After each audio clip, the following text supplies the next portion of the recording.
திருப்பூரைச் சேர்ந்தவர் மஞ்சுளா. இவருக்கும் இவரது கணவர் சரவணனுக்கும் திருமணமாகி 5 ஆண்டுகள் ஓடிவிட்டன. இவர்களுக்கு ஒரு அழகான பெண் குழந்தை உண்டு. குடும்பம் மகிழ்ச்சியாக இருந்தாலும் இவர்களது வாழ்க்கை பல சவால்களை எதிர்கொண்டது. காரணம், இவர்கள் இருவருமே காதல் திருமணம் செய்து கொண்டவர்கள். அதனால் இவர்களது உறவினர்கள் மத்தியில் பெரிய அளவில் ஆதரவு எதுவும் கிடைக்கவில்லை. திருப்பூரில் உள்ள ஒரு பனியன் நிறுவனத்தில் இருவரும் வேலை செய்து வந்தனர். சம்பளம் என்பது பிழைப்புக்கு போதுமானதாகத்தான் இருந்தது. ஆனால் சொந்தமாக ஒரு வீடு கட்டவோ நிலம் வாங்கவோ முடியாத நிலை. அவர்களுக்கு சொந்த ஊரில் ஒரு பழைய வீடு இருந்தாலும் தற்போதைய வேலை காரணமாக திருப்பூரிலேயே வாடகை வீட்டில் தங்கி வேலை பார்த்து வந்தனர். இவர்களது திருமணத்திற்கு முக்கிய காரணமாக இருந்தவர்கள் சரவணனின் நெருங்கிய நண்பர்கள் மூவர்: அருண்குமார், வருண்குமார் மற்றும் கிஷோர். இவர்கள் மூவரும் நிதி ரீதியாக மிகவும் உயர்ந்த நிலையில் இருந்தனர். பெரிய சூப்பர் மார்க்கெட்டுகள், நிதி நிறுவனங்கள் என பல தொழில்கள் இவர்களுக்கு இருந்தன. வருமானமும் அதிகம். இந்த மூவரும் சரவணனுக்கு உற்ற நண்பர்கள் மட்டுமல்ல, இவர்களின் வாழ்க்கையில் பல முக்கிய முடிவுகளுக்கும் உடந்தையாக இருந்தவர்கள். மஞ்சுளாவுக்கும் இந்த நண்பர்கள் மீது அதிக நம்பிக்கை இருந்தது. குடும்பத்தில் எப்போதாவது பணத்தேவை ஏற்பட்டால் சரவணன் நேரடியாக நண்பர்களிடம் கேட்க விரும்ப மாட்டார். மாறாக மஞ்சுளாதான் அவர்களை அணுகி உதவி கேட்பார். மஞ்சுளாவின் பேச்சுத் திறமையும் உறவு மேலாண்மையும் இதற்கு உதவியாக இருந்தன. நண்பர்களும் தாராள மனதுடன் உதவி செய்வார்கள். மஞ்சுளா அந்த பணத்தை குறிப்பிட்ட காலத்தில் மாதா மாதம் தவணைகளாக திருப்பிக் கொடுத்து வந்தார். இப்படி நிதி ரீதியாக இவர்களது நட்பு நன்கு இயங்கிக் கொண்டிருந்தது. இந்த நண்பர்கள் அடிக்கடி மஞ்சுளாவின் வீட்டிற்கு வந்து செல்வது வழக்கம். குறிப்பாக குழந்தைகளுக்கு ஆடைகளும் வீட்டுக்கு தேவையான பொருட்களும் வாங்கி வந்து கொடுப்பது இவர்களது வழக்கமான பழக்கமாக இருந்தது. இந்த நண்பர்கள் மூவரில் அருண்குமாரும் வருண்குமாரும் திருமணமானவர்கள். ஆனால் கிஷோர் மட்டும் இன்னும் திருமணம் செய்து கொள்ளவில்லை. கிஷோர் மற்ற இருவரை விட சற்று இளையவர். அவர் மஞ்சுளாவுடன் மிகவும் நெருக்கமாக பேசுவார். மற்றவர்கள் முன்னிலையிலும் கூட மஞ்சுளா மீது அவருக்கு ஒரு விசேஷமான பரிவு இருப்பது போல் தெரியும். மஞ்சுளாவும் அவரிடம் மிகவும் மனம் திறந்து பேசுவார். பணம் தேவைப்பட்டால் அவர்களுக்கு நேரடியாக போன் செய்து கேட்பார். கிஷோர் உடனே பணத்துடன் வந்து உதவுவார். மற்ற இருவரும் இதை ஒரு பொருட்டாக கருதவில்லை. கிஷோருக்கு மஞ்சுளா மீது அண்ணன் மனைவி என்ற மரியாதை இருக்கிறது என்று நினைத்தனர். ஆனால் மெல்ல மெல்ல இந்த நெருக்கம் வேறு ஒரு கட்டத்தை நோக்கி நகர்ந்து கொண்டிருந்தது. யாருக்கும் அது புரியவில்லை. மஞ்சுளாவிற்கும் அந்த எண்ணம் தோன்றவில்லை. வெறும் நம்பிக்கையும் குடும்ப பாசமுமாகவே அவர்களது உறவு இயங்கிக் கொண்டிருந்தது. இந்த நிலையில்தான் மஞ்சுளாவின் பிறந்த நாள் வந்தது. அது ஒரு சாதாரண நாளாக இருந்திருக்கலாம். ஆனால் கிஷோர் அதை ஒரு மாபெரும் கொண்டாட்டமாக மாற்ற நினைத்தார். மஞ்சுளாவின் கணவர் சரவணனும் இந்த கொண்டாட்டத்திற்கு சம்மதித்தார். நண்பர்கள் தானே என்ற நம்பிக்கையில். ஆனால் அந்த ஒரு இரவு அவர்களது வாழ்க்கையையே மாற்றி போடும் முக்கிய திருப்பமாக அமைந்தது. இதுவரை தாங்கள் கண்டிராத ஒரு பக்கத்தை அன்று மஞ்சுளா பார்த்தார். பணம், நட்பு, நம்பிக்கை, குடும்பம் எல்லாவற்றின் மீதும் புதிய கேள்விகள் அவர் மனதில் எழுந்தன. குடும்பத்தின் நிலைப்பாடு, நண்பர்களின் உண்மைத்தன்மை, தனது கணவரின் புரிதல் அனைத்தையும் ஒரு சேர பற்றி சிந்திக்க வைத்தது அந்த பிறந்த நாள். இப்படி நட்பும் நம்பிக்கையும் கலந்த வாழ்க்கையில் மஞ்சுளாவின் பிறந்த நாள் எந்த மாதிரியான புதிய அனுபவத்தை அவருக்கு கொடுத்தது? கிஷோர் மற்றும் நண்பர்களின் உதவிகள் எல்லை மீறுமா? தொடர்ந்து படியுங்கள். மஞ்சுளாவின் பிறந்த நாளுக்கு கிஷோர் ஒரு மாபெரும் பார்ட்டியை திட்டமிட்டிருந்தார். சரவணனும் மஞ்சுளாவும் முதலில் வீட்டிலேயே ஒரு சிறிய கொண்டாட்டம் நடத்தலாம் என்று நினைத்தனர். ஆனால் கிஷோர் வற்புறுத்தி கேட்டுக்கொண்டார். எங்கள் தோட்டத்தில் உள்ள பெரிய பங்களாவில் கொண்டாடலாம். அங்கு நிறைய இடம் உள்ளது. நீங்கள் எதுவும் கவலைப்பட வேண்டாம். சமையல் முதல் அலங்காரம் வரை அனைத்தையும் நாங்களே பார்த்து கொள்கிறோம் என்று சொன்னார். சரவணனுக்கும் மஞ்சுளாவுக்கும் முதலில் தயக்கம் இருந்தது. ஆனால் நெருங்கிய நண்பர்கள் என்பதால் மறுக்க முடியாமல் சம்மதித்தனர். அன்று மாலை குடும்பத்துடன் கிஷோரின் பங்களாவிற்கு சென்றனர். பங்களா மிகவும் அற்புதமாக அலங்கரிக்கப்பட்டிருந்தது.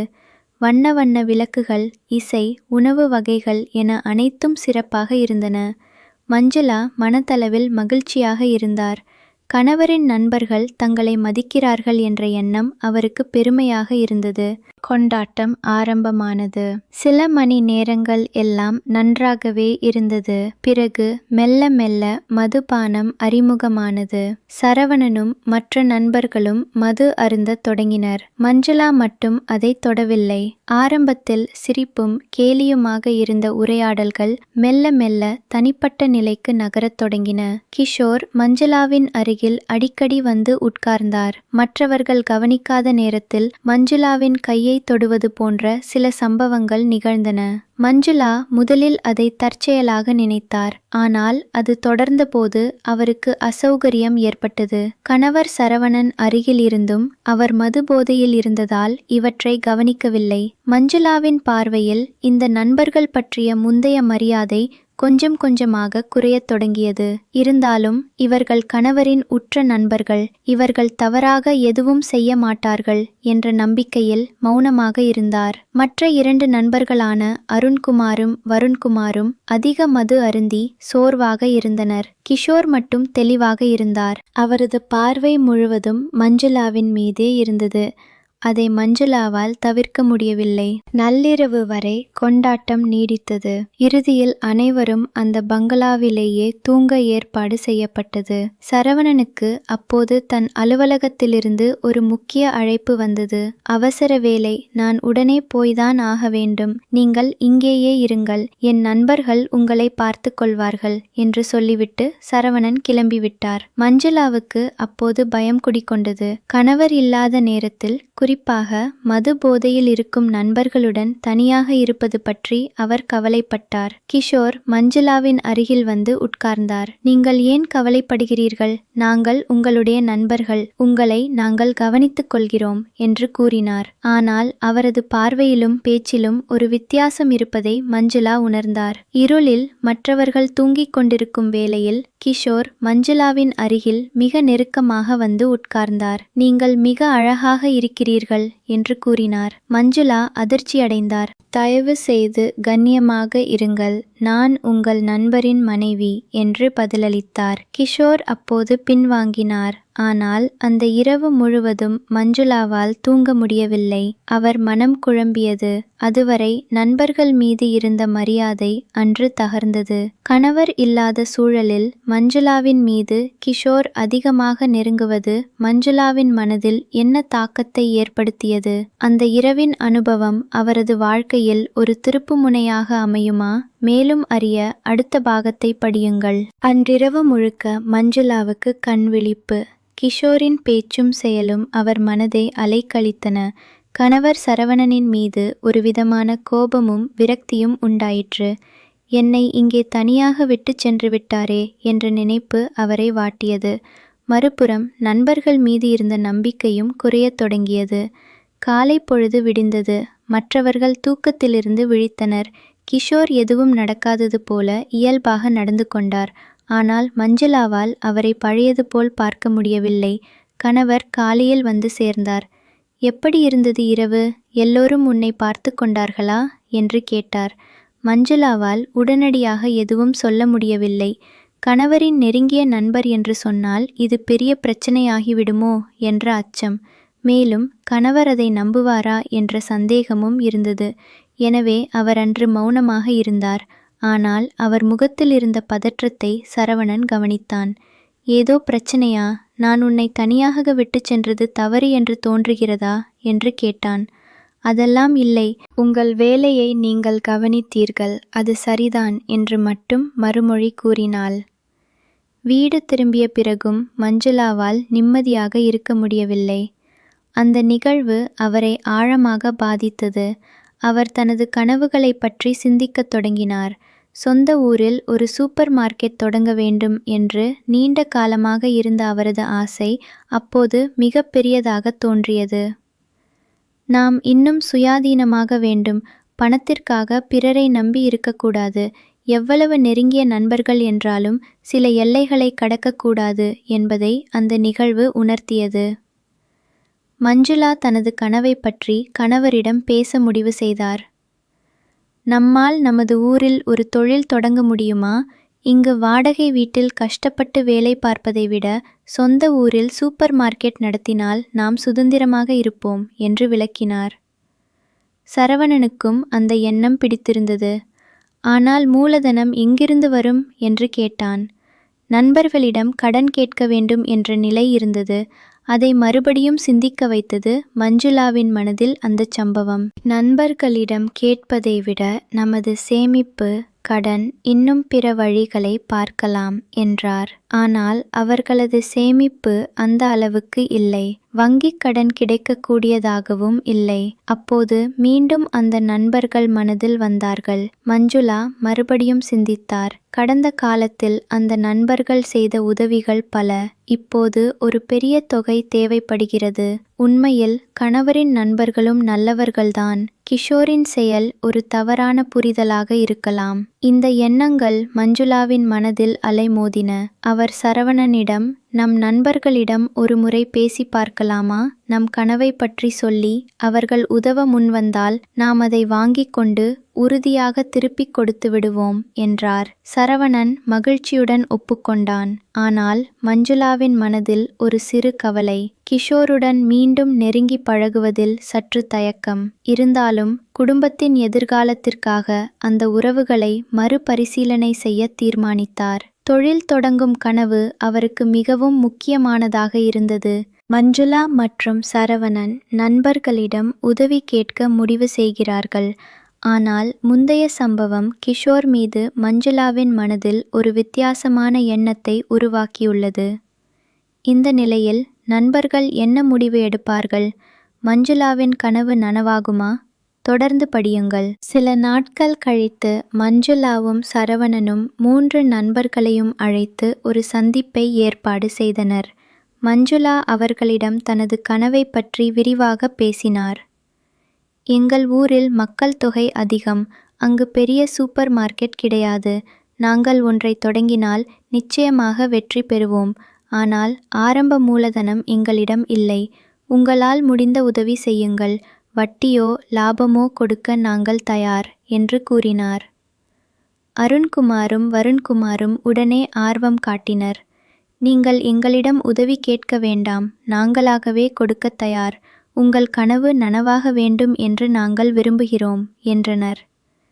கிஷோர் சிறிது நேரம் அமைதியாக இருந்தார். பின்னர் அவர் மஞ்சுளாவை பார்த்து, உங்கள் கனவு மிகவும் நல்லது. நானும் முழு ஆதரவு தருகிறேன் என்று கூறினார். ஆனால் அவர் மஞ்சுளாவை பார்த்த பார்வையில் முன்பு போன்ற ஒரு தன்மை இருந்தது. மஞ்சுளா அதை கவனித்தும் அலட்சியமாக கடந்துவிட்டார். தொழில்தான் முக்கியம் என்று நினைத்தார். அந்த நண்பர்கள் மூவரும் சேர்ந்து 10 லட்சம் ரூபாயை திரட்டி மஞ்சுளா மற்றும் சரவணனிடம் கொடுத்தனர். இது உங்களுக்கான பரிசு. இதை நீங்கள் விரும்பியபடி பயன்படுத்திக் கொள்ளலாம். திருப்பித் தருவதை பற்றி இப்போதே கவலைப்பட வேண்டாம் என்று கூறினர். மஞ்சுளா மனதில் நன்றியும் கவலையும் கலந்த உணர்வு. நன்றி, ஏனெனில் அவர்கள் தங்களது நம்பிக்கையில் உதவினர். கவலை, காரணம் கிஷோர். இருந்தாலும் அவர் அந்த உணர்வுகளை ஒதுக்கி வைத்தார். சரவணன் மிகவும் சந்தோஷப்பட்டான். இந்த நட்பு எங்களுக்கு கிடைத்தது, நாங்கள் பாக்கியசாலிகள் என்று கூறினான். நண்பர்கள் மஞ்சுளாவிடம், நீங்கள் உங்கள் தொழிலில் கவனம் செலுத்துங்கள். நாங்கள் உங்களுக்கு பின்னணியில் உதவ தயாராக உள்ளோம் என்று கூறினர். மஞ்சுளா அந்த உதவியை ஏற்று தனது கணவருடன் சொந்த ஊருக்கு கிளம்பிவிட்டார். சொந்த ஊரில் ஒரு பரபரப்பான சந்தை பகுதியில் ஒரு கடை வாடகைக்கு எடுத்து மிகவும் அழகாக அலங்கரித்தனர். மஞ்சுளா அதை மிகவும் புத்திசாலித்தனமாக வடிவமைத்தார். பல நவீன அலமாரிகள், குளிரூட்டிகள், நவீன முறையில் பொருட்களை ஒழுங்குபடுத்தியது. ஸ்ரீ மஞ்சுளா சூப்பர் மார்க்கெட் என்று பெயரிட்டனர். தொடக்க விழாவில் ஊரே கூடியிருந்தது. அந்த 3 நண்பர்களும் வந்து வாழ்த்து தெரிவித்து சென்றனர். கிஷோர் மஞ்சுளாவை மட்டும் தனியாக அழைத்து, உங்கள் பிறந்த நாளன்று நடந்தது தவறு என்று எனக்கு தெரியும், மன்னிக்கவும். நான் நாளை முதல் அந்த விஷயத்தை மறந்துவிடுகிறேன். உங்கள் தொழில் வளர இதோ எனது முழு ஆதரவு என்று கூறினார். அது மஞ்சுளாவிற்கு ஒரு விடுதலை போல இருந்தது. இருந்தது. அவர் கிஷோரின் மன்னிப்பை ஏற்றுக்கொண்டார். தொழிலின் மீதான கவனம்தான் இப்போது முக்கியம். கிஷோரின் மன்னிப்பு மஞ்சுளாவின் மனதில் ஒரு நிம்மதியை தருகிறது. ஆனால் அந்த நட்பு இனி முழுமையாக முன்பு போல் இருக்குமா? தொழில் தொடங்கியதும் மஞ்சுளாவுக்கு எதிர்ப்புகள் வருமா? அடுத்த பாகத்தில் காணலாம். தொழிலின் முதல் சில மாதங்கள் மிகவும் கடினமாக இருந்தன. வாடிக்கையாளர்கள் குறைவு, போட்டிகள் அதிகம், நிதி மேலாண்மை சவால். மஞ்சுளாவும் சரவணனும் கடுமையாக உழைத்தனர். மஞ்சுளா காலை 6 மணிக்கு எழுந்து கடைக்குச் சென்று பொருட்களை வரிசைப்படுத்தி வாடிக்கையாளர்களுடன் பேசி கணக்கு வைத்து மாலை 10 மணி வரை உழைத்தார். சரவணனும் அப்படியே. ஆனால் அவர்களின் கடின உழைப்பு மெல்ல பலன் தரத் தொடங்கியது. மக்கள் புதிய சூப்பர் மார்க்கெட்டின் தரத்தையும் விலையையும் விரும்பினர். மஞ்சுளா தனது சிறப்பு சேவையை அறிமுகப்படுத்தினார், ஹோம் டெலிவரி. அது அப்பகுதியில் ஒரு புரட்சிகரமான முடிவு. உடனே ஆர்டர்கள் அதிகரித்தன. கிராமங்களிலிருந்து கூட மக்கள் அவர்களின் சூப்பர் மார்க்கெட்டுக்கு வரத் தொடங்கினர். வருமானம் படிப்படியாக அதிகரித்தது. மஞ்சுளா தனது புத்தி கூர்மையை பயன்படுத்தி விளம்பரங்களை மேற்கொண்டார். ஒவ்வொரு பொருளும் அசல், விலை நியாயம் என்ற கோஷத்துடன் கடையை முன்னெடுத்தார். சில மாதங்களில் அவர்கள் நஷ்டத்திலிருந்து மீண்டு ஆரம்பித்தனர். அவர்களது சூப்பர் மார்க்கெட் அப்பகுதியின் முக்கிய ஷாப்பிங் மையமாக மாறியது.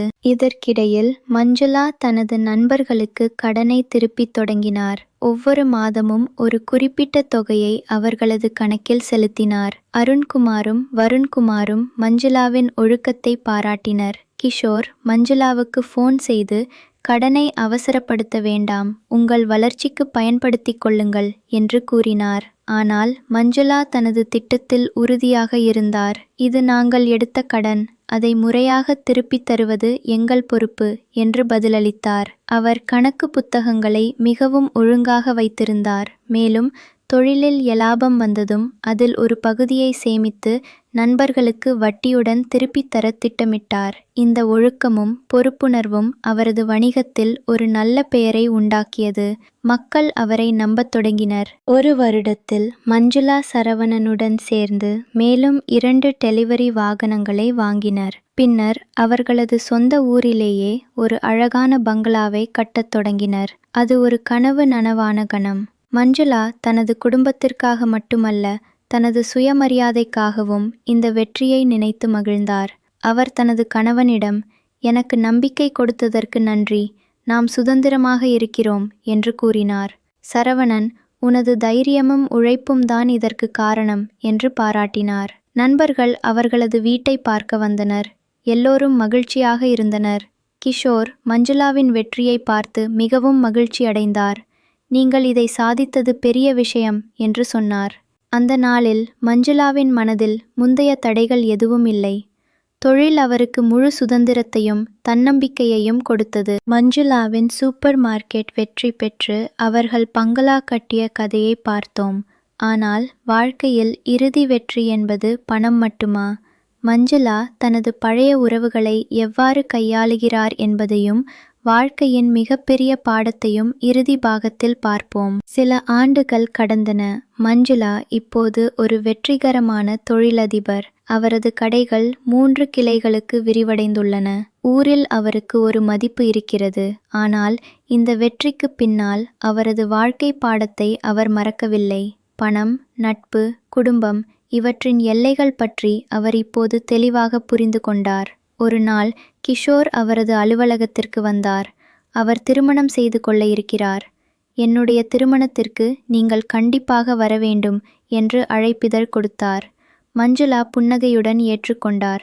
நீங்கள் எனக்கு செய்த உதவிகள் இதோ, இது எனது மனமார்ந்த நன்றி என்று கூறி கிஷோருக்கு ஒரு பரிசை வழங்கினார். அது கிஷோரின் எதிர்கால குடும்பத்திற்கான பொருட்களின் கூடை. மஞ்சுளா தனது முந்தைய அனுபவங்களை நினைவு கூர்ந்தார். அந்த பிறந்த நாள், அந்த மது விருந்து, கிஷோரின் நடத்தை, பின்னர் அவர் காட்டிய மன்னிப்பு, இவை அனைத்தையும் மஞ்சுளா ஒரு பாடமாக எடுத்துக்கொண்டார். அவர் நினைத்தார், அந்த நாளில் நான் பயந்தேன், குழப்பமடைந்தேன். ஆனால் அந்த அனுபவம் இல்லாவிட்டால் இந்த சூப்பர் மார்க்கெட் இன்று இருக்காது. சில சமயங்களில் கஷ்டமான அனுபவங்கள் நமது வாழ்க்கையில் பெரிய திருப்பங்களை கொடுக்கின்றன. அந்த நண்பர்கள் என் கணவரின் நண்பர்கள் மட்டுமல்ல, அவர்கள் எங்களுக்கு மூலதனம் தந்தார்கள். ஆனால் அவர்கள் சில எல்லைகளை கடந்தார்கள். அதை நான் உடனே கையாளாமல் இருந்திருந்தால் இந்த வாழ்க்கை எப்படி இருந்திருக்கும்? மஞ்சுளா இந்த பாதையில் கிடைத்த பாடத்தை தனது மகளுக்கு சொல்லிக் கொடுக்கிறார். குடும்பத்தினரிடம் உண்மையாக இருங்கள், நண்பர்களை மதியுங்கள், ஆனால் உங்களை பாதுகாத்து கொள்ளவும் தெரிந்திருக்க வேண்டும் என்று அவர் கூறுகிறார். அவரது மகள் இன்று கல்லூரியில் படிக்கிறார், மிகவும் தன்னம்பிக்கையுடன் இருக்கிறார். மஞ்சுளா தனது கடையில் பல பெண்களுக்கு வேலை கொடுத்து அவர்களுக்கும் சுயாதீன வாழ்க்கையை உருவாக்க உதவுகிறார். இறுதியாக மஞ்சுளாவும் சரவணனும் அவர்களது வெற்றியை கொண்டாடுகிறார்கள். முன்பு போல் அல்ல, இப்போது அவர்கள் நண்பர்களை வீட்டிற்கு அழைத்து உணவளிக்கிறார்கள். ஆனால் இந்த முறை மதுவும் இல்லை, மோசமான நடத்தையும் இல்லை, ஒரு அன்பான மரியாதைக்குரிய சூழல். கிஷோர் தனது மனைவியுடன் வருகிறார். மஞ்சுளா அவர்களை வரவேற்கிறார். அந்த அனுபவங்களால் மஞ்சுளா இன்று பல விஷயங்களில் தெளிவாக இருக்கிறார். பணம் உதவியாக இருந்தாலும் அது எல்லாம் இல்லை. மரியாதையும் நம்பிக்கையும் சுயமரியாதையும் தான் வாழ்க்கையின் உண்மையான அடித்தளம் என்று அவர் நம்புகிறார். தனது கஷ்டங்களை எண்ணி அவர் வருந்தவில்லை, ஏனெனில் அந்த பயணம்தான் அவரை இன்று வலிமையான பெண்ணாக மாற்றியது. அவர் தனது கதையை மற்றவர்களுடன் பகிர்ந்து கொள்ளும் ஒரு வழிகாட்டியாக மாறுகிறார். கனவு காணுங்கள், கடினமாக உழையுங்கள், ஆனால் உங்கள் மதிப்புகளை ஒருபோதும் இழக்காதீர்கள் என்று அவர் அறிவுறுத்துகிறார். மஞ்சுளாவின் வாழ்க்கை கதை எந்த நெருக்கடியும் ஒரு புதிய தொடக்கத்திற்கான அறிகுறியாக இருக்கலாம் என்பதற்கு ஒரு எடுத்துக்காட்டு. இன்று மஞ்சுளா வெற்றிகரமான தொழிலதிபராகவும் தன் குடும்பத்தின் பெருமையாகவும் திகழ்கிறார். அவரது வாழ்க்கை பாடம் என்ன? நாமும் நமது கஷ்டங்களை எப்படி வெற்றியாக மாற்றுவது? மஞ்சுளாவின் கதை நமக்கு ஒரு உத்வேகம். இதுதான் வாழ்க்கையின் உண்மையான பயணம். இந்த கதை உங்களுக்கு பிடித்திருந்தால் மற்றவர்களுடன் பகிர்ந்து கொள்ளுங்கள்.